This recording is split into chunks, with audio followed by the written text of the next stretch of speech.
Welcome back to part 3 of the Black Panther Connection, the return of the ancient African civilizations. The leopard societies. The jaguar and the leopard. The reason why species of this family are known to be very similar is because they've all descended from the viverines, a large family of cat-like carnivore mammals that lived in warm climates. The jaguar is stockier and more muscular than the leopard, with a compact body, a broader head, and powerful jaws. The jaguar's tail is also generally shorter than the leopard's tail. Though jaguars and leopards both have coats that feature rosette patterns, a jaguar's rosettes have spots inside them. Both jaguars and leopards can have either golden colored fur or appear black, which is called melanistic. Simply put, the jaguar is South America's leopard, as the snow leopard is Asia's jaguar. The leopard skin. Leopard skin symbolism stood for truth and honor to the civilizations of Africa.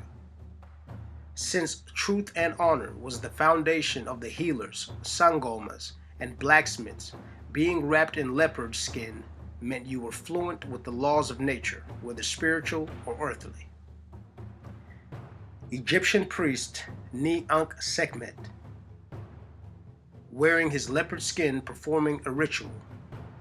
Some say he was performing the opening of the mouth ceremony, wall painting from Tutankhamun's tomb.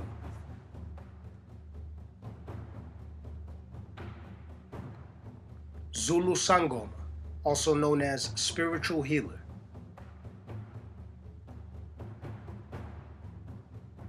A jaguar shaman, found in North America.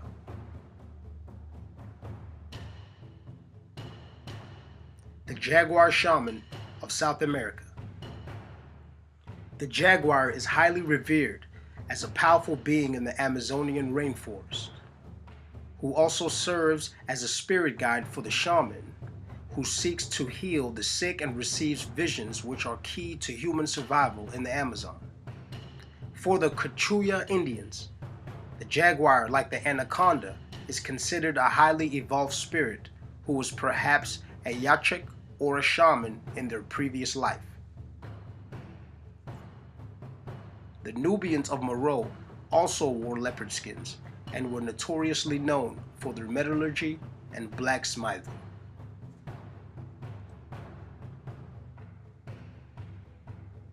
A visual depiction of ancient Nubia above.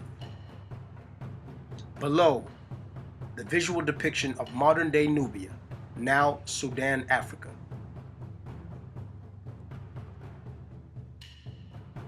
Sierra Leone blacksmiths at work. African blacksmith secret societies. The Ekpe secret society, inhabiting the lower Cross River in Cross River State, Nigeria. Their language is the main dialect and language of the Efik Ibibio group of the Benue Congo branch of Niger Congo languages. The Obong, a paramount leader elected from among the heads of various houses, traditionally exercise his authority as head of the Ekpe, also known as the Egbo or Leopard Society. The Abakua Secret Society. The Abakua, also known as the Voice of the Leopard, are men that were in a secret society that existed in Calabar, Nigeria. Its organization and content have the roots in the African legend that tells the story of the violation of a secret. Those who reflect the purest dignity of the human beings, laboriousness, fraternity, joy, rebelliousness against injustice, and follower of the moral codes established by the ancestors, the pioneers of the Abakua. It is the good father, the good son, the good brother, the good friend.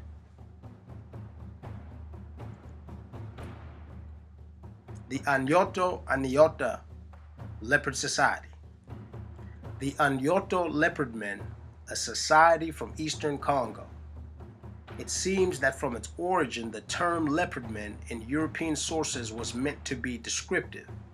The Anyoto society consisted of different chapters, which were generally controlled by village chiefs, which seemed to be interlinked in a larger network. The Dogon, the Nommos, and the star Sirius. In Mali, West Africa, lives a tribe of people called the Dogon. The Dogon are believed to be of Egyptian descent, and their astronomical lore goes back thousands of years to 3200 BC. According to their traditions, the star Sirius has a companion star which is invisible to the human eye.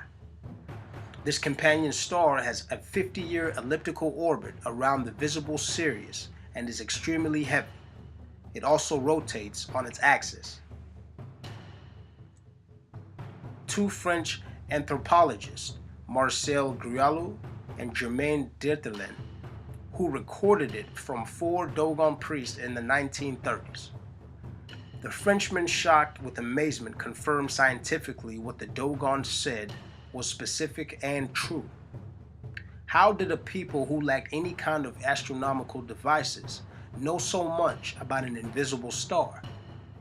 The star, which scientists call Sirius B, wasn't even photographed until it was done by a large telescope in 1970. The pull of its gravity caused Sirius's wavy movement. White dwarfs are small dense stars that burn dimly. Sirius B is, in fact, smaller than the planet Earth.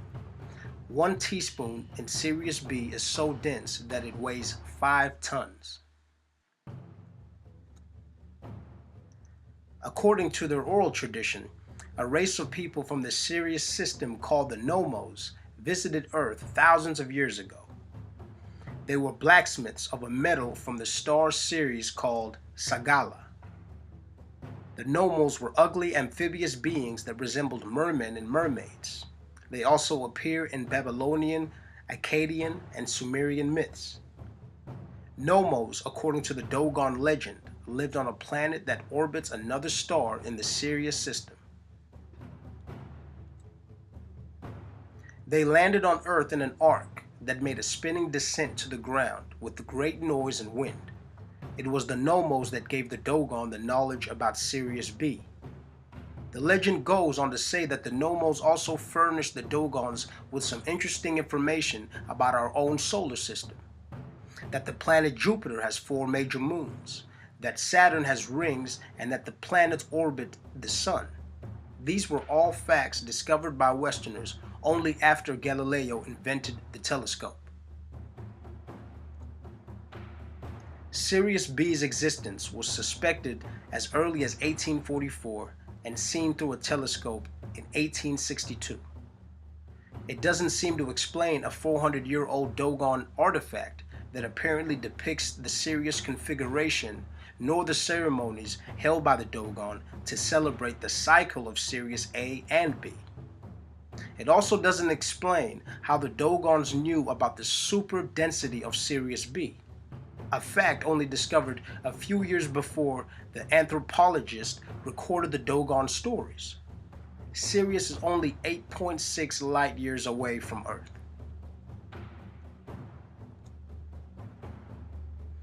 Astronomer W. Bessel was the first to suspect that Sirius had an invisible companion when he observed that the path of the star wobbled. In the 1920s, it was determined that Sirius B, the companion of Sirius, was a white dwarf star.